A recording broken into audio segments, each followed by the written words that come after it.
there is a version of the world that most people will never see. It does not appear on travel blogs or in airline magazines. There are no reviews on booking sites, no geotagged photos, no influencers standing in front of an infinity pool captioning it "Paradise." The people who use these places prefer it that way. For them, true luxury was never about being seen. It was about disappearing completely, on their own terms, surrounded by a level of privacy and service that money alone cannot guarantee, unless it comes with the right introduction. Think about what luxury actually means. Once you already own everything money can normally buy, the private jet stops being impressive after the 10th flight. The 5-star hotel suite starts to feel identical no matter which ocean it overlooks. Once the obvious version of wealth has been fully explored, something interesting happens. The ultra-rich stop chasing visibility and start chasing its opposite.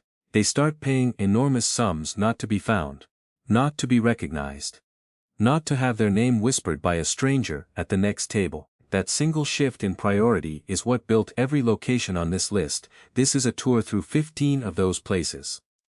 Some are private islands owned outright by a single billionaire. Some are entire towns built quietly around the needs of the ultra-wealthy, hidden in plain sight behind hedges and gated roads. Some are so remote that reaching them requires a private jet, a helicopter, and in one case, a ski-equipped aircraft landing on solid ice. What they all share is the same invisible filter. If you have to ask how to get in, you probably can't. Let's start in the South Pacific, on an island most people will never hear the name of. Laucala Island in Fiji is owned by a single billionaire family, and operated as one of the most private resorts on Earth. Guests do not simply book a room. They charter a private jet to reach it, then are ferried in by boat or helicopter to an estate built around organic farms, a working plantation, and villas so spread out that neighboring guests may never cross paths for an entire stay. Deep-sea diving, equestrian trails, and even a private submarine are available on request, because on Laucala, on request means it appears within the hour.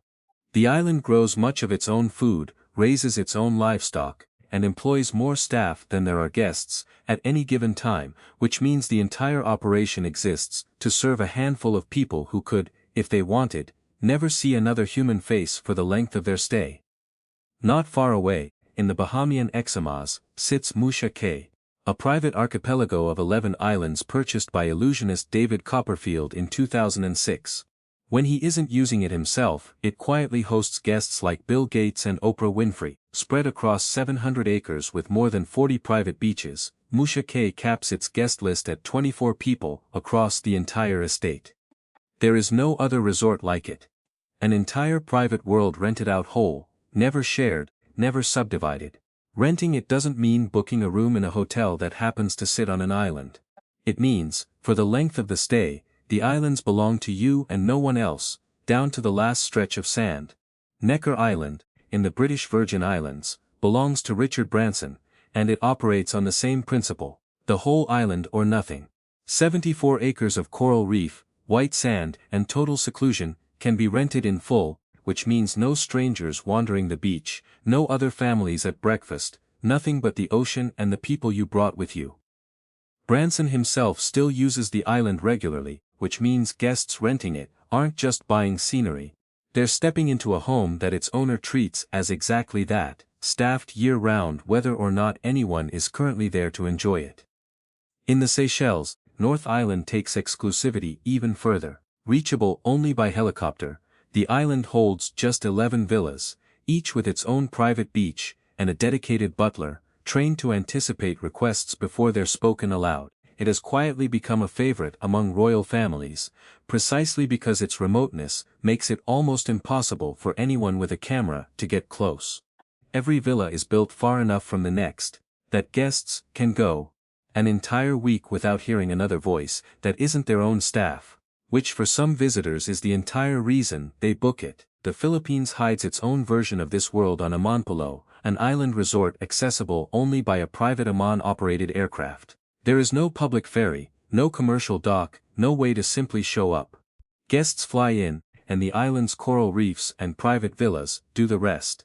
Offering some of the best diving on the planet to people who will never have to share the water with a tour group. the entire model runs on a single idea, that the flight itself acts as a natural filter, quietly limiting the island to people who could afford the plane before they ever thought about the villa. Car collectors have their own hidden pilgrimage site, Amelia Island, Florida. For most of the year it's a quiet coastal community. Every March, it transforms into one of the most important events in the collector car world, when the Amelia auction draws buyers who fly in, spend 7 figures on a single vehicle, and disappear again just as fast. A town that hosts the ultra-rich for exactly 1 week, and asks no questions about the rest of the year. Locals barely notice the shift, until the private jets start lining up at the small regional airport, more of them in a single weekend than the runway usually sees in a month. Then, there are the places that aren't resorts at all. They're entire towns built for a life that never has to leave the property line. Bradbury, California, is one of the best-kept secrets in American real estate. It functions almost like a private members club disguised as a city. Public swearing is against the rules. Gambling is banned. Even being visibly intoxicated inside your own home can violate community standards. Massive estates sit behind guarded entrances, invisible from the street, and buyers from across the world, many from China and the Middle East, pay tens of millions of dollars for properties most Americans have never heard of, in a town most Americans couldn't find on a map. Local real estate agents describe it simply: the acreage is enormous, and the homes dwarf anything a typical Hollywood celebrity would own, yet almost none of it is visible from the road. That invisibility, more than the size of the houses, is the actual product being sold. Sun Valley, Idaho, plays a similar game with a different disguise. On the surface it looks like just another ski town. In practice, it's where tech billionaires and old money families quietly buy sprawling ranches, drawn by the isolation and the total absence of the spotlight that follows Aspen everywhere it goes. Luxury here doesn't announce itself, it just owns the mountain behind your house. Long before it became a hideaway for tech money, Sun Valley was already a discreet retreat for old Hollywood, which means the entire town has spent nearly a century quietly perfecting the art of not noticing who just walked into the general store. The Hamptons famously belong to the wealthy, but even within the Hamptons there's a hidden layer most tourists never find. Neighborhoods like Sagaponack and Watermills sit just outside the post-Closkard version of the Hamptons, tucked behind hedgerows and private security gates, home to estates that never appear in a magazine spread because their owners never wanted them to. Ask a local where the real money lives, and they won't point toward the beach. They'll point past it, down a private lane with no sign, to a driveway longer than most public roads. Saint-Jean-Cap-Ferrat on the French Riviera is old money Europe at its most understated.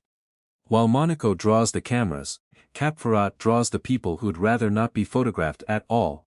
A peninsula of quiet villas and old family fortunes, where the Grand Hotel du Cap-Ferrat has hosted the same handful of ultra-private families for generations. The peninsula's appeal has never really changed in 100 years.